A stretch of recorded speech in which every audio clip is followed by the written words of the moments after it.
O achado do Dr. Louis Alvarez e de seu filho, o Dr. Walter Alvarez, provocou uma tempestade de fogo.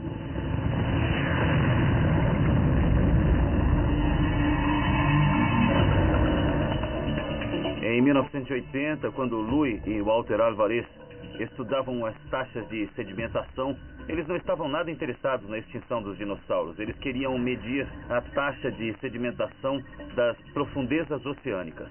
Uma camada específica, no entanto, mostrou um súbito aumento na concentração do metal irídio.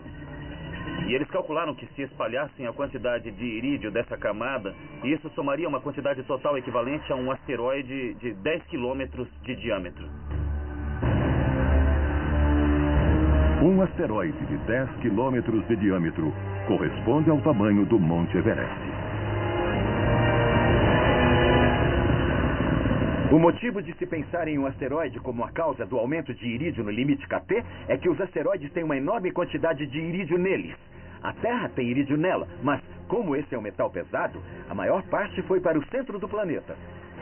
Mas essa camada de irídio que separa os períodos Cretáceo e Terciário é claramente uma anomalia e foi depositada rapidamente.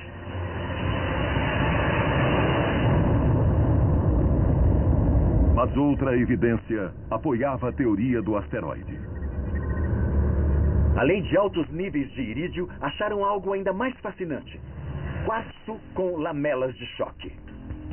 O quartzo com lamelas de choque é uma forma com uma estrutura muito diferente. Sob uma pressão incrível, os cristais dentro do quartzo são deformados e se quebram. Podemos ver essas deformações com um microscópio muito potente. Só existe um outro local na Terra onde os cientistas viram o quartzo com lamelas de choque. O local de teste de uma bomba atômica em Álamo Gordo, no Novo México, em 1945. O quartzo com lamelas de choque foi visto pela primeira vez no local de um teste nuclear subterrâneo. É essa força que forma essa estrutura de quartzo. Então, ver o quartzo com lamelas de choques misturado com os altos teores de irídio foi uma evidência muito clara de que algo imenso atingira a Terra. De que tamanho um asteroide precisaria ser para distribuir tanto irídio por todo o planeta? Eles chegaram a um número aproximado de 10 quilômetros de diâmetro. Isso seria algo como o tamanho do Monte Everest. Mas se um asteroide desse tamanho matou os dinossauros, onde está a cratera? O mistério continuou por 10 anos. Só em 1990 surgiu uma nova pista. Empresas petrolíferas que prospectavam a península de Yucatán encontraram indícios de um enorme impacto submarino. Havia uma empresa de petróleo que prospectava todos os locais onde pudesse haver depósitos de óleo. Eles encontraram um aspecto circular dessas áreas e deduziram que podia ser uma cratera de impacto. As imagens de satélite eram estarrecedoras. Eles começaram a ver sinais de que algo muito grande atingira o local. E, finalmente, o que houve recentemente é que temos informações de radar do ônibus espacial. E, com isso, pode-se realmente ver o formato apagado dessa cratera de impacto. Esta grande cratera recebeu o nome de cratera Chicxulub. Mas será que seu tamanho pode ser ligado às evidências do limite KT? Foi só em 1990 ou 91 que a cratera Chicxulub, no norte de Yucatán, foi identificada e as pessoas tiveram certeza de que essa cratera tinha 180 quilômetros de diâmetro, com base no conjunto mais claro de aspectos circulares no local. A cratera tinha 180 quilômetros de diâmetro. Mas uma dúvida permanecia. Que tamanho um asteroide precisaria ter para causar uma cratera tão grande? De que tamanho o projétil teria de ser para fazer uma cratera de 180 km na Terra? Bom, a velocidade normal que os asteroides atingem a Terra são da ordem de 20 km por segundo. E a resposta é que o asteroide teria cerca de 10 km de diâmetro. E isso é coerente com a estimativa feita a partir da concentração de irídio que Alvarez calculou 10 anos antes. Essas evidências provaram que um asteroide do tamanho do Monte Everest atingiu a península de Yucatán no final do período Cretáceo, 65 milhões de anos atrás.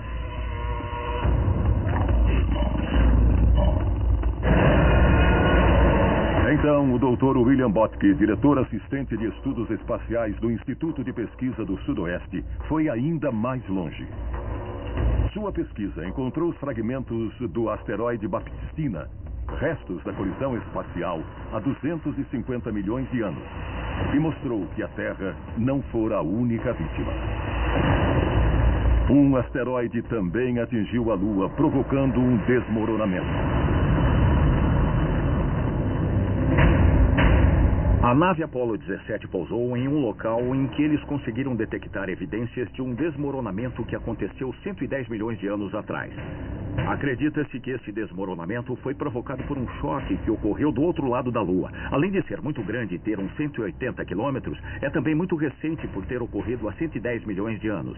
Descobrimos que existe uma probabilidade de 70% dessa cratera ter sido feita por fragmentos do Baptistina. Um asteroide espalhou fragmentos pelo sistema solar e um deles atingiu a Lua. Outro ficou em curso de colisão com a Terra pré-histórica. Os resultados foram horríveis.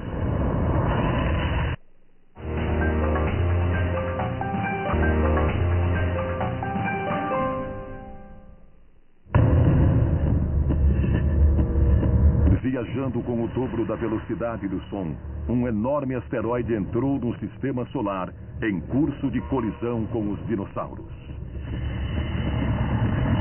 65 milhões de anos atrás, a Terra sofreu um enorme evento de extinção que exterminou todos os dinossauros não aves junto com milhões de outras formas de vida. Imagine uma rocha do tamanho de Manhattan colidindo com a Terra a 70 mil quilômetros por hora. Você conhece a expressão inferno na Terra? Esse impacto foi tão poderoso que o inferno pareceria um local bem agradável. No ano 2000, foi encontrada outra ligação entre o asteroide e a Terra pré-histórica. Há vários anos houve uma pesquisa de campo em que extraíram núcleos de diferentes partes do oceano. Eles tentaram sondar para extrair esses núcleos com camadas desde 65 milhões de anos atrás. O mais interessante é que em uma dessas sondas, em uma dessas amostras de núcleo, encontraram um pedaço fóssil de meteorito. A composição desse meteorito é muito semelhante à composição do asteroide. Assim, não é apenas dinâmica, mas também a evidência da química. O impacto do asteroide desencadeou uma série de eventos cataclísmicos que devastaram a vida no planeta. Será que, usando a ciência como guia, é possível recriar os momentos finais dos dinossauros? O primeiro efeito foi o próprio impacto. Quando um asteroide de 10 km de diâmetro entra na atmosfera e atinge a superfície da Terra, temos de perceber que o objeto de 10 km é comparável ao tamanho, à altura da própria atmosfera. Assim, o objeto, na prática, simplesmente passou pela atmosfera. Nesse momento, um projétil de 10 km vai vaporizar, fundir e deslocar cerca de 10 mil quilômetros cúbicos da superfície da Terra. Serão 10 mil quilômetros cúbicos de calcário vaporizados e granito vaporizados, escavados e arremessados ao redor do planeta. O impacto de um objeto desse tamanho é um evento imensamente violento. O impacto inicial vaporizou instantaneamente quase 73 bilhões de toneladas de rocha sólida. Seria possível ouvir a explosão ao redor do mundo provavelmente várias vezes. Nós sabemos que na história humana, quando o Krakatoa explodiu na Indonésia, as pessoas ouviram no continente e em outras partes da Eurásia. E certamente foi detectado por barômetros ao redor do mundo inteiro. Isso foi algo bem maior. Então deve ter sido ouvido em todo o mundo. Podem ter ocorrido terremotos em todo o planeta. E o clima deve ter ficado muito estranho. O impacto do asteroide no oceano desencadeou uma outra forma de destruição: tsunami. não foram tsunamis comuns. Essas ondas tinham mais de 5 quilômetros de altura.